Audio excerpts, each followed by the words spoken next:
Et bonsoir, aujourd'hui je vous propose le 10e épisode, le tant attendu 10e épisode sur Midara. Nous avions précédemment fait l'explication des règles, nous avions fait les premières parties où nous avions tous joué ensemble sur la sortie de l'école. Donc après notre formation, il fallait faire le dernier examen final qui s'est très bien passé puisque nous avions récupéré 346 gold. Ça nous a permis de pouvoir équiper nos 4 personnages. Nous avons fait une vidéo qui explique tous les équipements et les objets qu'on pouvait acheter. Nous avons aussi eu 5 d'expérience pour s'équiper de talents et d'objets. Et donc maintenant nous sommes à la dixième session, donc il sera hors ligne pour aujourd'hui puisque la fibre est en panne, ça commence bien.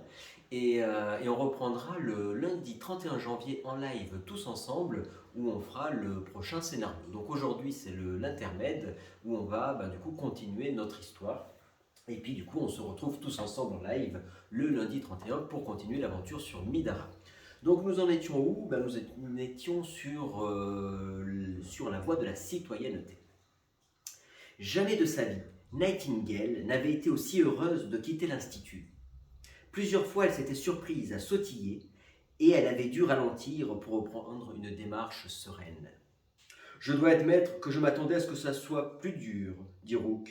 Je ne m'en plains pas. Si les monstres dans la nature sont comme ça, je pense que nous sommes prêts pour la vie sur Midara. L'absence de cigarettes pour Zeke contribuait à leur fierté, même si Nightingale attrapait ses doigts quand elle voyait sa main gauche se tendre vers ses cigarettes. Je suis content que toutes ces études aient fait une différence, ajouta Zeke. Ça craindrait de passer 2 ans de plus à l'école. Alors qu'ils atteignaient la cour, Nightingale fut surprise par le nombre de personnes attendant dehors. Elle remarqua beaucoup de regards posés sur eux et elle essaya de ne pas avoir l'air trop gênée. Elle supposait que quand la royauté faisait quelque chose de ce genre, tout le monde y prêtait attention. La foule à l'extérieur était surtout composée de parents et de familles, de diplômés, pleins d'espoir qui applaudissaient et embrassaient leurs enfants. Les parents Midaran de Nightingale les rejoignirent les premiers. La reine Kezia se précipita et en quelques enjambées la serra dans ses bras. Nightingale! Ment! Malgré l'air délicate de la reine, Nightingale trouva l'étreinte si forte qu'elle avait du mal à respirer. Contente de te voir aussi. Tu sais depuis combien de temps personne n'a aussi bien réussi? Keiza relâcha son étreinte, bien qu'une main se soit attardée sur son épaule. Le roi Balthazar se tenait de l'autre côté de sa femme, la robe brillante flottant un peu dans la brise. Il ne lui tendit pas la main pour l'embrasser comme la reine l'avait fait, mais il hocha la tête avec un respect évident. Vous faites honneur à la famille. Mes espoirs en vous étaient clairement bien placés. Bien sûr, vos compagnons méritent le même crédit. Il regarda derrière elle, d'abord vers Zeke. Je m'attendais à des qualités venant de la maison Jiang, et vous ne m'avez pas déçu. Merci, votre grâce, Zeke s'inclina. Nightingale s'écarta, encourageant les membres de son équipe qu'elle ne connaissait pas avant le test. Rook Lars, si je ne me trompe pas. Balthazar tendit la main à Rook. Malgré sa taille, Rook devint pâle et tendu. Il ne pouvait que hocher la tête. Votre performance est digne d'éloge. Je soupçonne qu'Elenia apprendra à mieux connaître votre famille dans les années à venir. Je ne mérite guère de tels éloges, dit Rook en se prosternant. Ce fut un honneur de passer le camp avec votre fille. Le camp, c'est le passage final que nous avons fait, qui s'appelle The Mast en anglais. Le sourire de Balthazar hésita un peu lorsqu'il se tourna finalement vers Rémi. Rémi se tortilla sous son regard et fit preuve d'une courtoisie maladroite. Votre grâce, marmonna-t-elle. Balthazar se força à un sourire, puis s'éclaircit la gorge, le bras tendu. La reine Keiza hocha la tête et s'avança. Elle remit une enveloppe à chacun d'eux. La cérémonie du diplôme est ce soir. J'ai hâte de vous y voir tous. Ils n'attendirent pas de réponse, mais s'éloignèrent dans la foule. Dès que les parents de Nightingale disparurent, 3 autres personnes se précipitèrent. Une femme, à l'air sévère, fut la première à arriver. Elle portait une robe stricte, mais un sourire un peu plus détendu. Nightingale la reconnut comme Idea Jiang, la mère de Zeke. Balthazar m'a dit que tu avais eu de très bons résultats, et j'ai été agréablement surprise. Félicitations. Elle offrit une main délicate. Zik la prit. Alors là, on voit les illustrations d'ailleurs, voilà, de notre beau grimoire. Donc, je ne vais pas tout vous lire en anglais. Donc là, ce sont les traductions faites quand même par une équipe de pros pour l'acte 1. Hop, et on continue la lecture de notre gros grimoire que j'ai heureusement traduit sur la tablette. Allez, suite. Merci, répondit-il. La ressemblance familiale entre eux était indéniable. C'était un travail d'équipe. Ma contribution n'a été qu'une partie de notre succès. Tout Elenia le sait maintenant, dit Ida, un peu plus calme. Votre succès engendre la confiance si nécessaire quand l'avenir est incertain. Elle leva les yeux, inclinant légèrement la tête vers Nightingale. Dans la vie qui vous attend à l'extérieur de ces portes, chacun de vos succès appartiendra au peuple. Vous leur avez donné quelque chose à célébrer. Nightingale eut un peu de mal à se contenir, comme Ida Jong semblait s'y attendre d'ailleurs. C'était juste le camp. Tout le monde devait le passer. Beaucoup d'étudiants ont fait aussi bien que nous. Ida sourit légèrement. C'est toujours une épreuve que les familles dirigeantes d'Elenia sont aptes à diriger. Nightingale faillit sursauter quand elle vit Ida tirant brusquement son fils contre elle pour un câlin, malgré tout le monde qui l'observait. Nightingale se recula un peu, détournant le regard, et vit Ida lui murmurer quelque chose à l'oreille.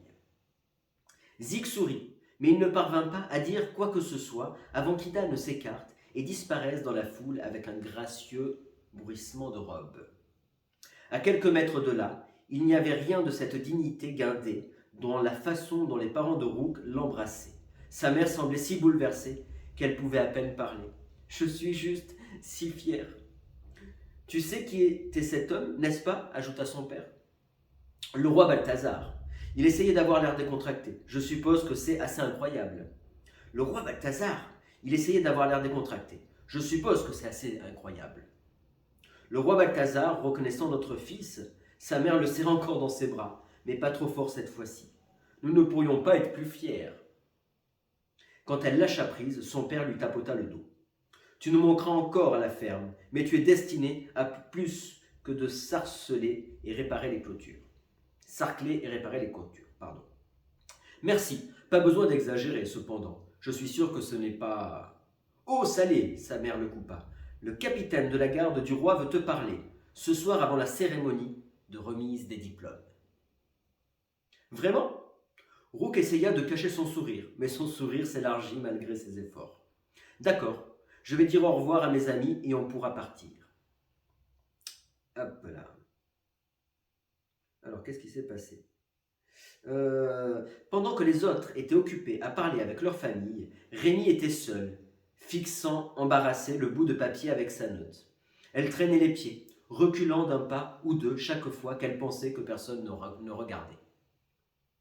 Si seulement elle pouvait aller dans la rue, elle pourrait s'échapper sans paraître trop gênée. Et Nightingale apparut, enlaçant ses bras autour de Rémi, si serrés qu'elle manqua d'air. « Tu viens à la remise des diplômes ce soir, non ?» Nightingale lâcha prise, brandissant sa propre invitation près du nez de Rémi. Elle ne fit que grogner en guise de réponse. « Où est ton père ?» demanda Nightingale, regardant autour d'eux. « Il ne reviendra pas, dit Rémi. »« Oh, ça veut dire que tu es à l'internat toute seule ce soir. Nightingale ralentit. « Mais peut-être aimerais-tu venir avec moi plutôt. Je reste avec la famille de Zik. Tu pourrais probablement rester avec nous jusqu'à la fête. » Rémi jeta un coup d'œil vers l'institut. « Tes parents n'avaient pas l'air de m'aimer. J'ai vu comment ils ont réagi quand ils ont découvert que j'étais dans votre équipe. »« Ouais, je m'en fous, dit Nightingale avec dédain. À quoi bon être princesse si je ne peux même pas choisir mes amis? Tu veux qu'on traîne ensemble ou pas ?» Rémi sourit. « Bien sûr, ça a l'air cool. » Et on passe à la suite, la remise des diplômes. Après une journée de préparation minutieuse, ils arrivèrent enfin dans la plus grande salle de bal d'Elenia, tellement remplie d'étudiants et de leurs familles que dans certaines parties, il ne restait que des places debout. Nightingale se déplaçait maladroitement dans sa robe, essayant d'ignorer les regards. Être une princesse était bien plus génial que dans les films, pensait-elle. Des dizaines de personnes qu'elle n'avait jamais rencontrées se présentaient à la table pour offrir leurs félicitations et des paroles de courtoisie qu'elle accepta avec de moins en moins de grâce. Combien de parfaits inconnus faisaient la même chose aux autres diplômés? Nightingale jeta un coup d'œil vers le bas sur les tables dressées, au niveau inférieur de la salle de bal, souhaitant être assise avec les autres élèves. Ils s'amusaient bien avec leur propre famille, insensibles aux contraintes pompeuses de l'élite. On aurait dit que Zik avait reçu autant d'attention qu'elle, bien qu'il ait été moins disposé à l'accepter. Rémi ne reçut que des regards confus ou suspicieux de la part des autres membres de la royauté. Durant une pause entre les compliments pour sa remise de diplôme, Nightingale vit un visage familier se déplacer dans la foule voisine. « Je crois que je vois Rook, en bas, » dit Nightingale en le désignant du doigt. Les yeux de Rémi scrutèrent la foule en suivant son geste. « Suis-moi » Nightingale saisit la main de Rémi et se faufila dans la foule, passant entre les tables chargées de hors-d'œuvre majestueux et de boissons sans intérêt. Rook se tenait à quelques mètres seulement d'une estrade au centre, bavardant à grands gestes avec un garçon aux ailes géantes repliées dans le dos. « Hé !» Nightingale fit signe. « J'avais prévu de vous présenter à Khufu ce soir. On dirait que vous connaissez déjà. Pourquoi attendez-vous à côté de la table du Démiurge ? Si Rook avait été invité à se joindre à eux avant elle, elle aurait probablement fait une crise. Après l'avoir félicité, bien évidemment. Elle n'avait pas d'autre explication pour justifier la présence de Rook avec le reste du Démiurge. La plupart des citoyens ordinaires évitaient de s'asseoir avec la garde personnelle du roi. S'ils ont invité Rook, peut-être que j'ai aussi une chance, pensa Nightingale excité. Laissez-moi deviner. C'est un ami de la Terre, demanda Rémi derrière elle. Khufu lui sourit sournoisement. As-tu parlé à tout le monde de nos manigances au lycée? Je croyais qu'on était d'accord, pas de chantage. Enfin, pas de tout. Nightingale sourit en retour. Ça ne veut pas dire que je dois faire semblant de ne pas te connaître. Tu m'avais pas dit qu'ils avaient des ailes? Rémi tendit la main en étendant l'une d'elles d'une seule main. Elles sont magnifiques. Copain d'escadre, Khufu tendit la main pour un tapement 5. Rémi sauta pour la frappe. Et maintenant que vous êtes potes, je devrais vous présenter. Khufu, voici Rémi. Rémi pareil, mais dans l'autre sens. Ils échangèrent quelques plaisanteries, même si Rémi débordait soudain d'énergie. Je parie que tu t'en sers tout le temps, n'est-ce pas? Ne reste piégé ici à terre. Évidemment, dit Khufu, déployant ses ailes autant qu'il le pouvait sur le siège. De temps en temps, je dois sauver mes amis. Ils font des choses stupides, comme grimper sans équipement de sécurité. Tu sais ce que c'est, non? Comme si c'était ma faute, Nightingale lui donna une tape. Bien sûr, les histoires du lycée sont interdites, mais les histoires de Midara sont autorisées, tu vois? Khufu baissa la tête avec une déférence feinte. Pardonnez-moi, une princesse d'Elenia ne ferait pas d'erreur. Alors je rappelle, alors là c'est en dehors du texte, que tout ça ce sont des traductions. Donc effectivement, des fois je trouve que dans la formulation des phrases, c'est des fois pas toujours dans la... Voilà, c'est de la traduction. Une princesse d'Elenia ne peut pas non plus assister à une bonne fête, intervint Zik, émergeant de la foule avec un cocktail pétillant dans une main. Mais mon oncle, lui, il sait comment s'amuser. Dommage qu'on soit coincé ici. Quelqu'un lui tapota l'épaule et Nightingale se retourna, s'attendant à moitié à ce qu'une autre étrangère lui fasse perdre encore de son temps avec des félicitations sans intérêt. Au lieu de cela, c'était Shaïlis. Alors là, on a une nouvelle illustration. Hop.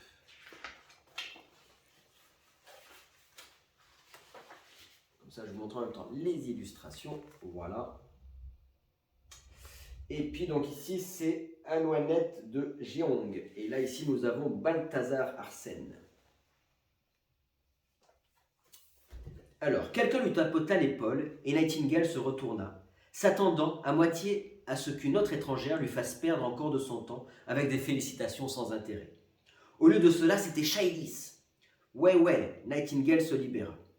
Elle jeta un coup d'œil autour d'elle, scrutant la foule alentour. « Hé, tu vas où, Antoinette? Les autres Jeongs sont là-bas. J'espérais leur dire bonjour. »« Elle n'est pas là, malheureusement, répondit Shaïlis, Antoinette est en train de faire son truc des pirates des Caraïbes. Nightingale chuchota comme une conspiratrice. Lady Ida s'en prend à Zik pour avoir utilisé la mauvaise fourchette à salade. Mais sa fille est une pirate? Corsaire, Shaelis a corrigé. Elle semblait se dégonfler un peu en soupirant. Et c'est... Elle hésita un moment, puis haussa les épaules compliquées. J'en suis sûr, Nightingale dit. J'aimerais connaître son secret. Obstination, murmura Shaelis. Son père était le seul qu'elle écoutait. Sans lui, Ida ne savait pas comment la contrôler. Heureusement, Zik ne lui donne pas beaucoup de mal. Ouais, Zik haussa les épaules. Je ne la vois jamais non plus. Dieu sait que j'ai assez entendu parler d'elle. Je la connais probablement mieux que Shaelis. Eh bien, elle a eu la bonne idée. J'adorerais être un pirate. Nightingale se retourna avec excitation. Rémi! Elle tendit la main et agrippa le poignet de sa nouvelle amie et la tira vers elle. Voici ma sœur, Shaelis. Enchanté de vous revoir, princesse. Rémi fronça les sourcils, l'air confus. Je ne suis pas sûr d'être censé faire une courbette, saluer ou prendre votre main, ou Shaelis haussa les épaules. Si Nightingale t'a invité, pas besoin de formalité. Oui, prince Shaelis, bégaya Rémi. J'espère que ce n'est pas un problème. Ouais, dit Nightingale en posant une main sur sa hanche. J'espère que ce n'est pas un problème. Shaelis haussa les épaules. Maman et papa diraient probablement autre chose, mais je n'ai jamais été de la politique. Je dis juste, soyez amis avec qui vous voulez. Sauf si c'est moi, se leva Khufu, prenant la main de Shaelis avec un signe de tête respectueux.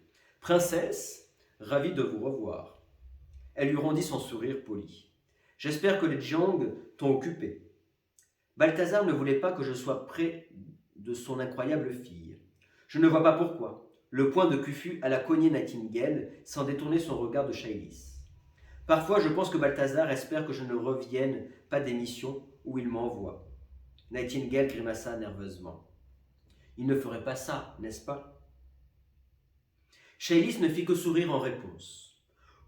Rook est un homme chanceux, dit Khufu en jetant un coup d'œil vers la forme imposante derrière eux.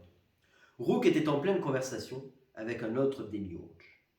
Nightingale le regardait avec envie. Alors, ils vont l'entraîner? Je ne sais pas ce que Rook a pu faire, que je n'ai pas fait. Nightingale se tut brusquement à l'approche de deux autres personnes imposantes, disparaissant la foule devant eux. Le roi Balthazar et son frère aîné Yoël, l'héritier, entrèrent dans la salle de bal. Yoël marchait en tête, le visage aussi sévère que le costume qu'il portait. « Bon travail, petite sœur !» Il n'attendit pas sa réponse et continua jusqu'à la table où la reine Keïsa leur gardait plusieurs sièges. Le roi Balthazar était l'image de la royauté, son armure brillante et polie et sa barbe immaculée.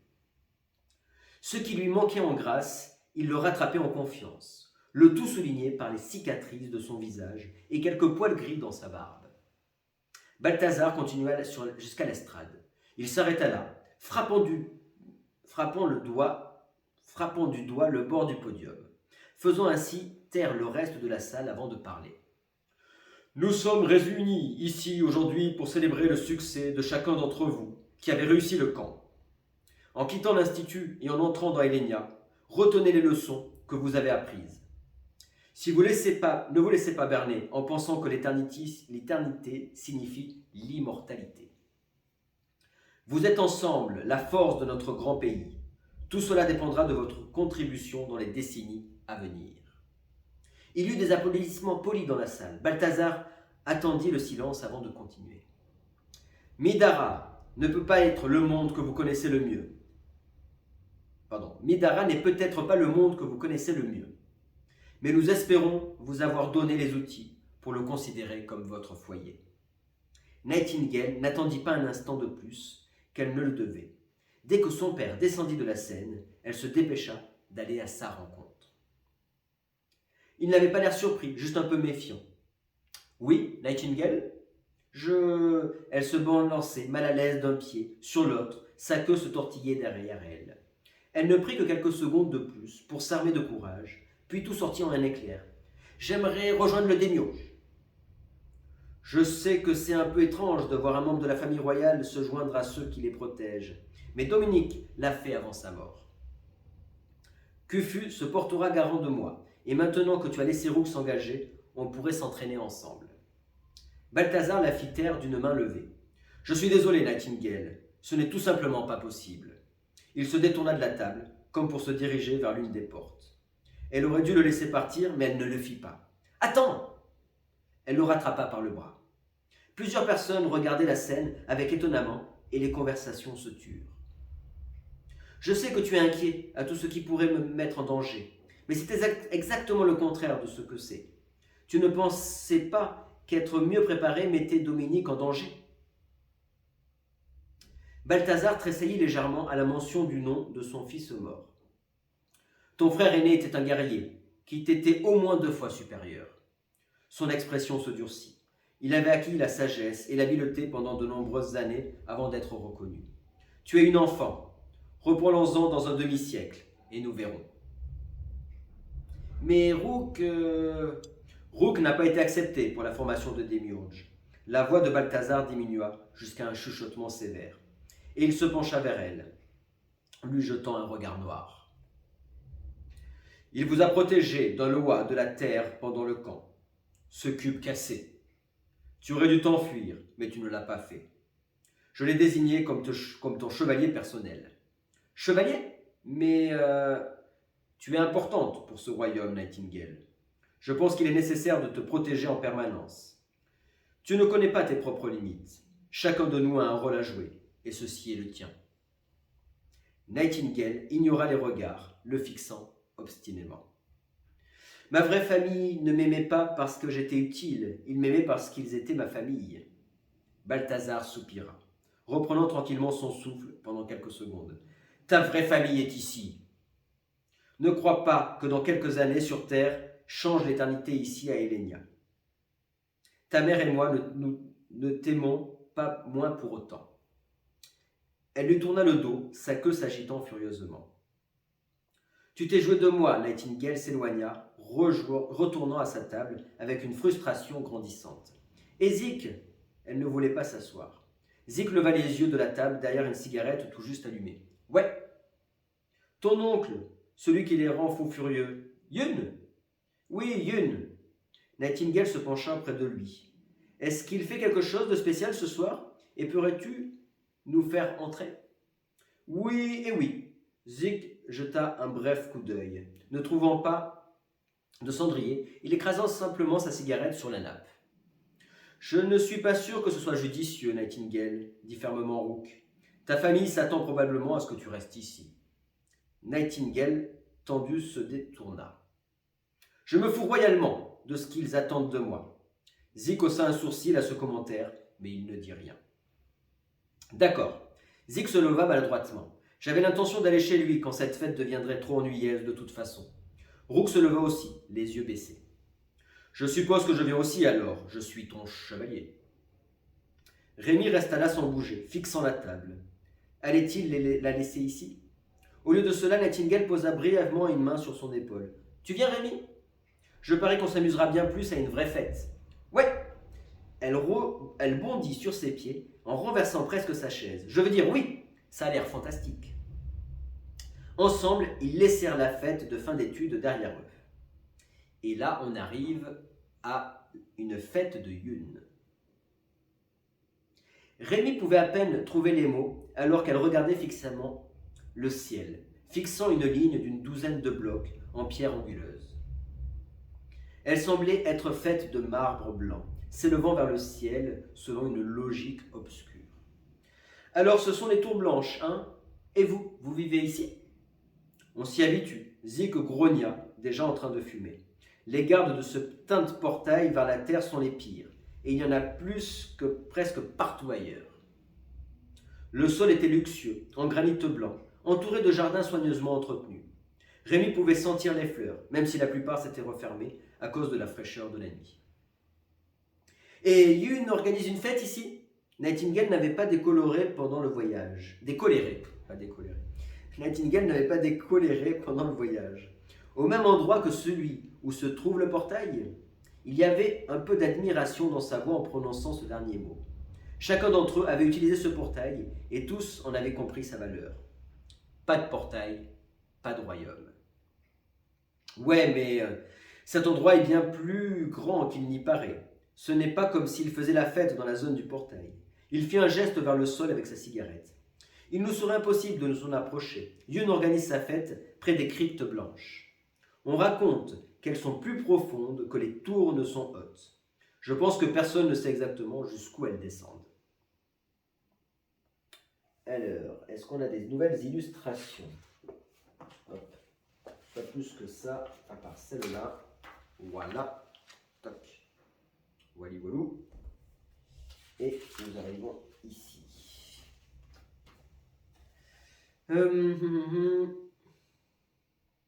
Alors. Vous entendez la musique demanda Rémi en écoutant. Il y avait des basses régulières, si fortes qu'elle les sentait par les pieds, accompagnées de lumières clignotant au loin. Ils tournèrent à un coin de rue et se retrouvèrent soudain face à face avec deux hommes à l'air maussade encadrant une porte fermée. Zik! Ils réagirent aussitôt et ouvrirent la porte. Lady Nightingale, c'est un plaisir de vous voir ici, dit le garde en passant. Des lumières clignotaient, de la musique retentissait, et des corps dansants remplissaient l'air de moiteur.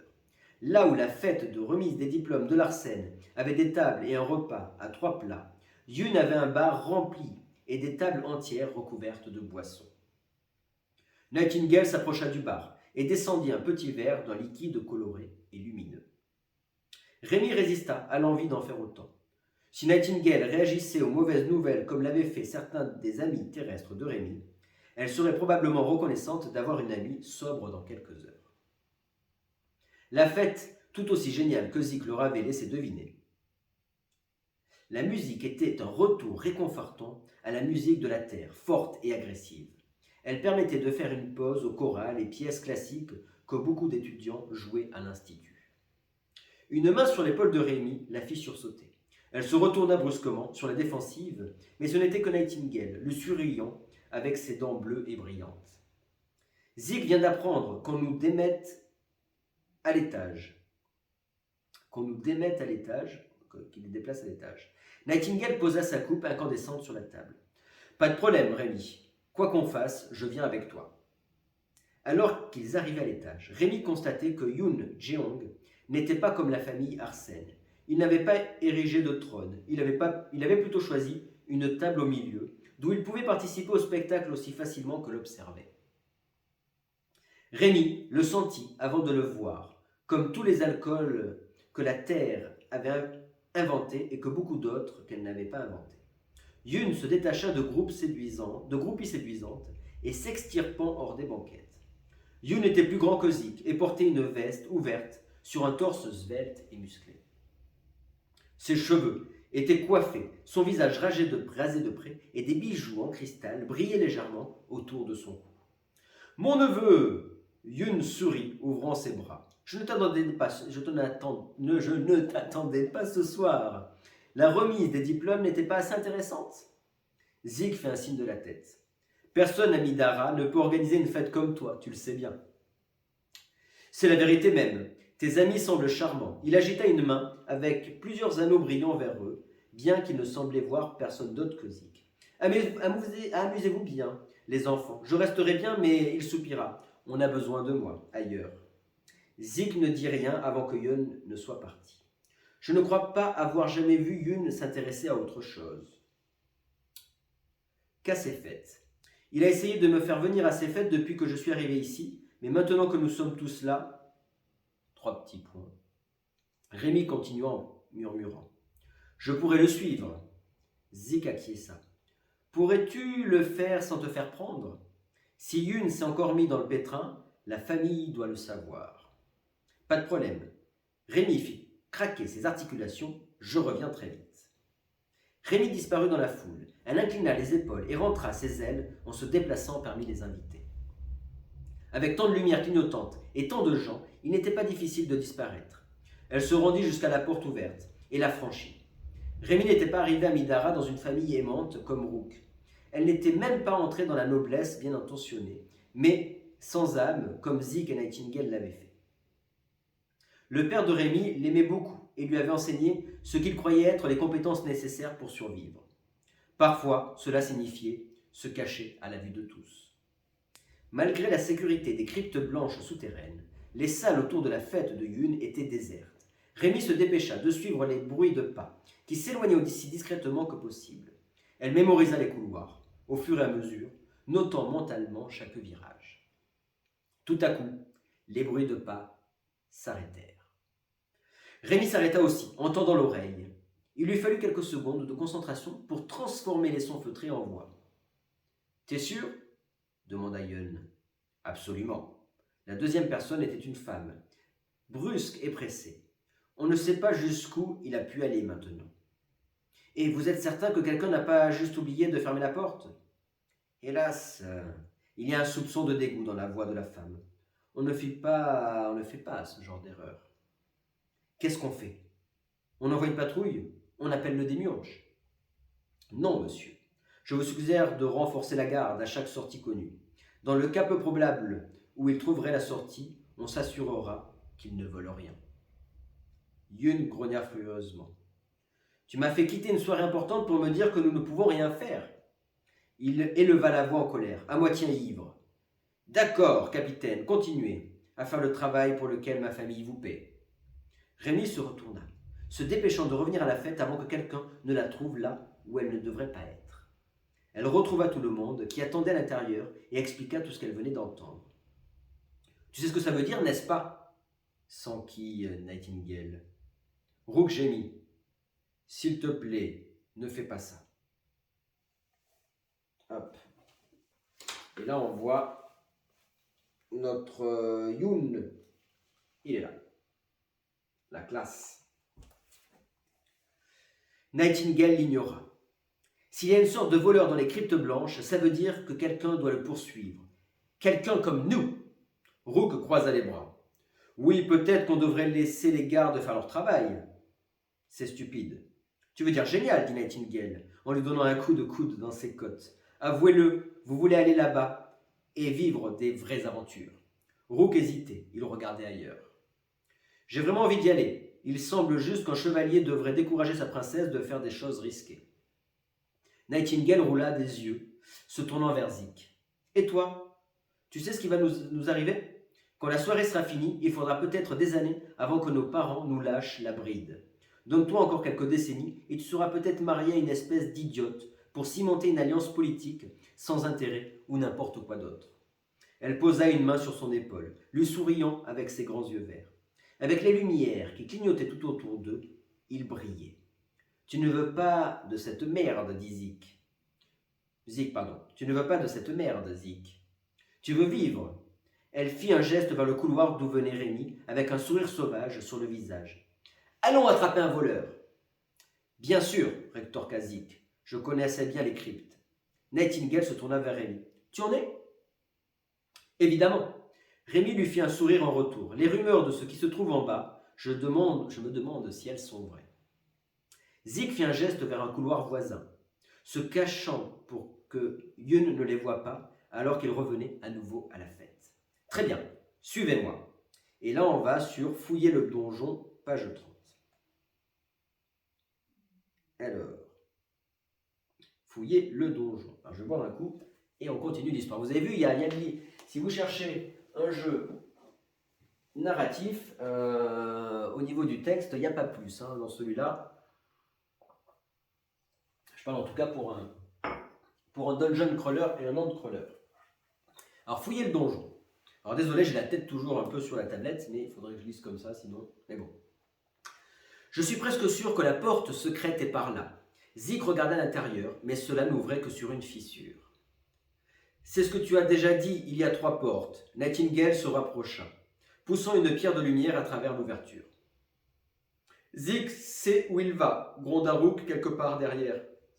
Tout comme nous avons ignoré les portes marquées. Entrée de la crypte, forte, personnelle, autorisée uniquement. Zik regarda derrière lui. Ces panneaux sont pour les idiots qui s'introduisent dans les cryptes. Chacune d'entre elles est remplie de pièges. Beaucoup d'entre elles avaient aussi des gardes, rappela Rémi. Zik ne veut probablement pas que quelqu'un sache où nous sommes allés. Tu as sacrément raison. Zik répondit en chuchotant, scrutant l'obscurité avec seulement la pierre de Nightingale pour éclairer la pièce. Il y a d'autres façons d'entrer, cependant. Celles qui sont sûres ne sont pas marquées, et celles qui ne peuvent pas être utilisées pour sortir ne sont pas gardées. Il recula, jetant un dernier coup d'œil dans le couloir pour s'assurer que personne ne les observait. Comme il ne voyait personne, Zig se mit devant la porte et se tourna vers eux. « Antoinette m'a fait descendre par là une fois. Quand vous commencerez à glisser, mettez-vous sur le dos et ne levez pas la tête. » La chambre située au-delà était exactement comme il s'en souvenait. Environ 20 mètres carrés, avec des sculptures anciennes. Sur tous les murs, le sol était une pente raide, pointant vers une énorme ouverture dans le mur du fond. La pente au-delà était trop basse pour que Rémi ne puisse pas s'envoler. Dernière chance de faire demi-tour, annonça Zig. Nightingale fit un pas dans la pièce, faisant glisser ses appuis le long du rocher. Elle sauta alors que la roche glissante lui faisait presque perdre l'équilibre. Zig tenta de la stabiliser, mais ce ne fut pas nécessaire. Nightingale se rattrapa en regardant le sol. « J'y vais !»« Cela signifie que j'en suis aussi, ajouta Rook. Sans surprise, c'est Nightingale qui passa devant lui en premier. « On fait la course !» Elle sauta, glissant sur le dos et baissant la tête comme si elle descendait un toboggan aquatique. « J'arrive !» Rémi n'avait pas besoin d'encouragement, bondissant sur la pierre lisse à la suite de Nightingale. Rook suivit, bien plus prudemment, en se baissant lentement sur la partie plate de la pièce, puis il s'élança. Zig sortit dans la pièce et se dirigea vers la descente. L'air lui fouettait les cheveux pendant qu'il glissait, amassant la saleté et la terre le long du chemin. Comme il l'avait indiqué, le plafond devint flou alors qu'il défilait dangereusement près de son visage. Après ce qui semblait être des minutes dans l'obscurité, Zig aperçut les premières lueurs. Le haut du toboggan s'ouvrit en descendant, révélant le plafond irrégulier d'une grotte, fait de stalactites, voilà, je vais y arriver, stalactites, voilà, et de pierres brutes. La pierre, elle, semblait légère, scintillant de 1000 couleurs différentes. Il ne pouvait qu'apercevoir les formes des géodes scintillantes placées dans le plafond au-dessus de lui. Sa famille ne savait toujours pas quelle magie alimentait les lumières, mais elle semblait changer à chaque fois qu'il détournait le regard. Elle lui rappelait que sa famille pouvait occuper les tours blanches, mais elle ne les comprenait pas. La descente ralentit à mesure qu'ils approchaient au sol. Zig écarta ses talons sur les côtés, du puits pour ralentir. Au lieu de s'écraser sur ses amis, il s'arrêta assez gracieusement. « Est-ce que tout le monde va bien ?» demanda-t-il en se levant et en se débarrassant du plus gros de la boue. « Donne-moi une seconde. » Nightingale déchira sa robe pour être plus à l'aise. Zig sentit son visage rougir et se détourna, remerciant de se trouver dans une obscurité toute relative. Il passa devant Nightingale, alors qu'elle finissait de transformer son inestimable robe en une jupe de fortune. Elle scruta la pénombre, essayant de se souvenir de ce qu'on lui avait appris sur la manière de se repérer dans les cryptes. Elle ne se souvenait pas de grand-chose, à part ce qu'Antoinette lui avait dit. Sa sœur avait mentionné qu'il y avait beaucoup d'endroits considérés comme beaucoup trop dangereux pour y aller, et d'autres qu'il était beaucoup moins. Plus on descend profondément, plus c'est dangereux. Il s'est au moins souvenu de quelque chose qu'elle lui avait dit. Je ne sais pas où le voleur est allé, probablement en bas. La meilleure chance de trouver quelque chose de précieux à voler se situe toujours profondément, enfoui sous terre. Rook grogna. « Tu es sûr qu'on peut gérer les monstres ici ?» Il était déjà armé et regardait au loin dans la pénombre, vers une arche de pierre sculptée assez proche. Probablement. Zig n'avait pas l'air sûr de lui. Même mon père n'avait pas vu le fond de cet endroit avant sa mort. La famille Jeong place des gardes ici pour une bonne raison. J'entends quelque chose approcher, appela Rémi, soudainement à l'alerte. Préparez-vous. Nightingale fut soudain à côté de lui, portant son arme dans l'obscurité. À partir de cette nuit, tout ce qui vient pour moi est mort. Pas prête pour le démiurge, mon cul, ouais. Et là, on arrive sur un chemin dangereux, page 33. Alors, page 33, on en est où? Un chemin dangereux, on en est là, voilà. Vous reprenez rapidement vos esprits alors que des créatures se regroupent devant vous. Des morceaux de roche sont éparpillés sur le sol et les pierres fondues du sol cèdent la place à des crevasses sans fond. La périlleuse passerelle donne l'impression qu'elle peut s'effondrer à tout moment. En face de vous, les lumières sinistres des pierres projettent des ombres pâles sous une silhouette cagoulée qui se profile sur votre chemin. Et donc là, évidemment, nous avons un scénario de niveau ordinaire. Et donc, il va falloir être dans les sous-sols pour affronter les créatures. Voilà, donc scénario, un chemin dangereux dans les sous-sols. Et donc, il va falloir réussir à affronter les différentes créatures. On verra ce scénario sur, du coup, le lundi 31 janvier à 21h en live. On jouera tous ensemble. Et juste, je vais vous remontrer un peu l'équipement de nos persos avant de se quitter ce soir. Alors, on y va tout de suite. Donc ici, nous avions, pour rappel, la map et tout ce qui va bien. Hop, que je n'avais pas désinstallé depuis 3 mois. Dans le salon, voilà donc nos persos. Donc là, ici, nous avions le setup de la table. Vous avez vu, ça prend quand même de la place quand on voit tout ce que ça prend. Ok, et là, donc, nous avons nos fameux persos. Donc, qu'est-ce qu'on avait? Alors, j'aurais peut-être dû prendre quelque chose pour tenir. Donc,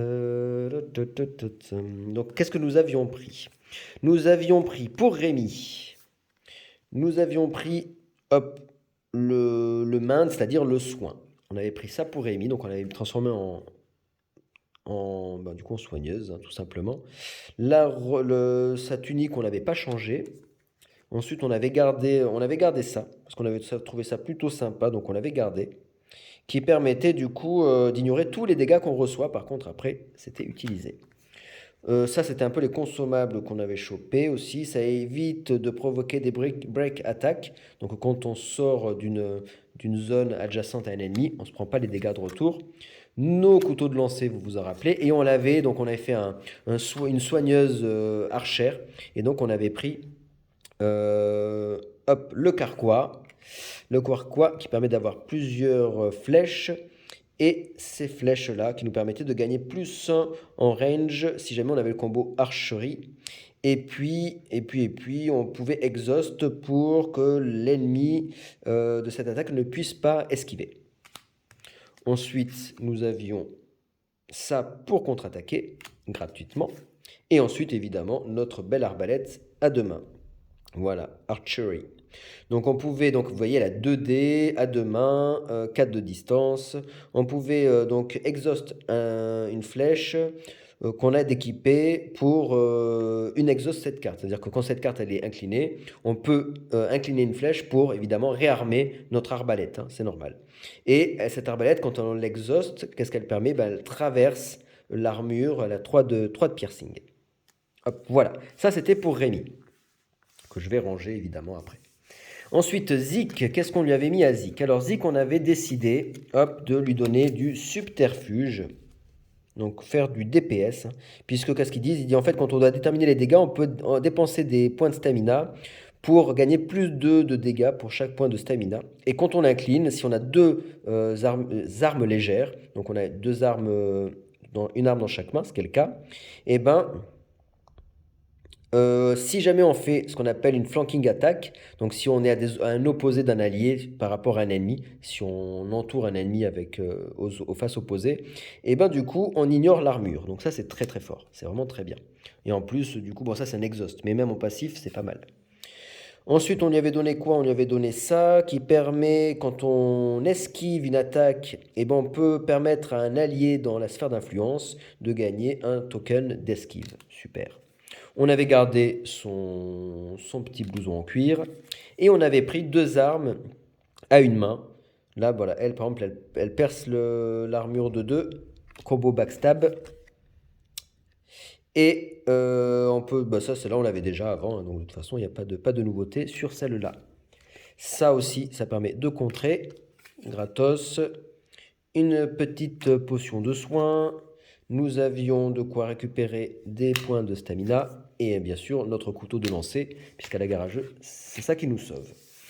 Pour terminer, Nightingale. Qu'est-ce qu'on avait avec Nightingale? Nightingale, elle avait quoi? Couteau de lancer. On est les pros des couteaux de lancer à la garageux. On avait gardé cette rune qui nous permet de faire, une fois par rencontre, on peut faire une attaque gratuite. Voilà, on pourra la dépenser après si on veut. On avait ça aussi, on l'avait gardé, hein, ça on l'avait déjà dans la session numéro 1. On avait ça aussi, on l'avait déjà pour Dodge. Et après, par contre, on lui a pris un super bâton de magicienne. Donc un beau bâton de magicien avec 2 dés, arme à 2 mains aussi, qui nous dit quoi? Qui nous dit qu'on peut défausser des tokens d'énergie pour rajouter +1 à notre lancer de dés, ce qui est plutôt très bien, et c'est en plus c'est un passif. Et voilà, et là ils nous disent quoi? Ils nous disent qu'on exhauste à chaque fois qu'on rate un lancer de spell, donc un lancer de sort. Donc à chaque fois qu'on rate un sort sur un ennemi, on gagne un token d'énergie. Et on peut en avoir jusqu'à 2. Et là, vous voyez qu'à chaque fois, on peut les utiliser en passif, ces tokens d'énergie, pour rajouter +1 ou +2 sur, sur la force de notre spell. Donc c'est très bien, c'est vraiment un bon staff, puisque ça permet d'avoir en gros régulièrement +2 si on rate un spell. Et on peut utiliser un point de stamina avant de sélectionner une cible de notre spell, de notre sort. Donc voilà, before. Donc à chaque fois que la personne adverse doit faire un test de conviction, et ben du coup on va rajouter en plus de ça, en plus de l'effet de notre sort, on va rajouter un dé blanc pour des dégâts magiques en dé blanc, ce qui est vraiment très bien aussi parce que ça fait un bon bonus de dégâts. Alors qu'est-ce qu'elle a de spécial Nightingale? On avait décidé de la spécialiser en assemblage. Assemblage c'est quoi? Et ben c'est ceux qui gèrent les familiers. Donc avec cette capacité-là, on a le droit d'avoir en passif un familier qu'on avait choisi. Et on avait choisi ce joli familier, le Yuxa, qui nous permet de se soigner et qui permet aussi de regagner des points de stamina. Voilà, donc un petit familier sympathique, puisque ça permet quand même de faire du soin. Pour terminer notre rook, qu'est-ce qu'on avait fait avec notre rook? Eh bien, on avait gardé le concept quand même qui puisse tataner assez bien. Donc son attaque en passif, elle gagne +1 de dégâts. Et quand on fait une attaque avec une arme à 2 mains, on peut relancer, ça il faut l'exhaust évidemment, il faut l'incliner, on peut relancer n'importe quel nombre de dés de combat. Donc ça c'est sympa. Et évidemment on a une super arme à 2 mains, puisque c'est une carte promo qu'on avait achetée. Donc 3 dés, avec un dé violet s'il vous plaît les amis, qui nous rajoute +1 en plus en armure là, donc elle est très très bien cette arme. Arme à 2 mains, elle est badass comme on dit. Voilà. Alors, par contre, quand ils disent quoi? Ils disent que quand elle est exhaust, donc si on l'exhaust, donc on utilise en fait, ils nous disent quoi? Ils nous disent que de base, elle a un dé violet et qu'on peut en passif décider de l'incliner. Et quand on l'incline, et ben malheureusement, par contre, on a un dé de plus une fois, mais après, une fois qu'elle est inclinée, on ne peut plus changer d'équipement, donc on ne peut pas se rééquiper, on ne peut pas contre-attaquer et on ne peut pas esquiver non plus. Donc du coup, une fois qu'elle est exhaust, et ben du coup, on est obligé de la garder. Par contre, Flip, ils nous disent quoi? Quand on subit des dégâts d'une attaque, on peut ignorer tous les dégâts physiques et on rééquipe. Alors ça veut dire quoi? Ça veut dire qu'en fait, notre arme, on flippe. Pourquoi? Parce que, eh ben, tout simplement, si on l'utilise pour éviter tous les dégâts, eh ben, notre arme, elle se casse. Donc c'est logique, hein. Donc une fois qu'elle est cassée, on n'a plus que 2 dés. Et voilà, ça nous dit juste qu'on a la possibilité de l'upgrade avec 2 upgrades, avec voilà, mettre deux upgrades dessus. Je vous rappelle que les upgrades, c'est ça. On avait fait une vidéo où on avait expliqué hein, comment fonctionnent les upgrades. Bah écoutez, voilà. Voilà. Voilà. Qu'est-ce qu'on a d'autre? Donc ça, on connaît déjà. Il a la possibilité de dodge. Il a ça qui lui permet de gagner des points de stamina. Il a ça pour se soigner. Il a ça pour enlever un effet négatif sur un allié qui est en sphère d'influence. Il a la grosse cuirasse qui rajoute plus de défense, plus de points de vie. Voilà, qui permettent aussi d'ignorer les dégâts physiques une fois par rencontre fait contre nous, donc pour rester en mode tank. Et on lui avait pris ça, qui permet de, quand on fait des tests de conviction, par exemple contre la magie, ou enfin des tests pour sauter, etc., on va avoir un dé blanc en upgrade. Hein. Et en plus de ça, une fois par rencontre, on peut relancer n'importe quel de nos dés, ce qui est pas mal aussi. Voilà, et bien écoutez, c'est fini pour cet épisode numéro 10 sur Midara. Et puis on se retrouve, on se retrouve le lundi 31 janvier pour la suite de l'histoire et surtout pour jouer tous ensemble en live sur, du coup, dans les sous-sols de l'histoire que nous avons lue précédemment. Voilà, n'hésitez pas du coup à mettre un commentaire si vous avez bien aimé, si vous avez des questions sur le jeu, et n'hésitez pas à aller voir les épisodes précédents si jamais vous les avez ratés, puisque c'est un jeu qui est quand même fantastique. Je vous dis bonne soirée, on se retrouve de toute façon aussi lundi prochain, puisque je vais vous proposer de faire une session sur Planète X où on va jouer tous ensemble pour trouver cette fameuse Planète X. Donc lundi prochain, le lundi 10. Allez, bonne soirée et à tout bientôt.